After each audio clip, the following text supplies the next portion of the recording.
বিশ্বনবী ইসলামের জন্য কত কষ্ট করেছেন আমার ভাইয়েরা। ওদের ময়দানে আমার নবীর দাঁত মুবারক শহীদ হয়ে গিয়েছে, খন্দকের ময়দানে আমার নবী মাজা হারিয়ে ফেলেছেন, তায়েফের ময়দানে আমার নবী রক্তাক্ত হয়েছেন।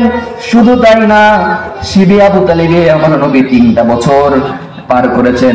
আমার নবী দাঁত ভাঙ্গার পরে বাকিটা জীবন তিনি দাঁত ভেঙেই কথা বলেছেন, ভাঙার দাঁতেই কথা বলেছেন।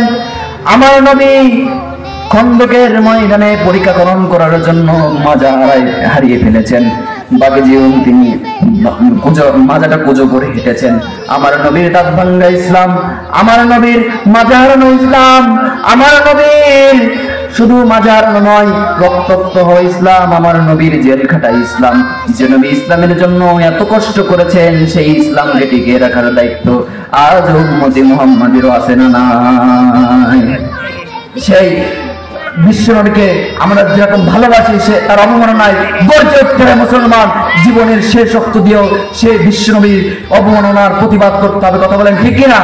আমাদের উপর বিপদ আসতে পারে, আমাদের বুকের ভেতরে গুলিবিদ্ধ করে দেওয়া হতে পারে, আমাদের পিঠের ভেতরে গুলিবিদ্ধ করে দেওয়া হতে পারে, আমাদেরকে ফাঁসির কাস্টে ঝোলানো হতে পারে, কিন্তু আমরা ইসলাম থেকে এক চুল পরিমাণ সরব না।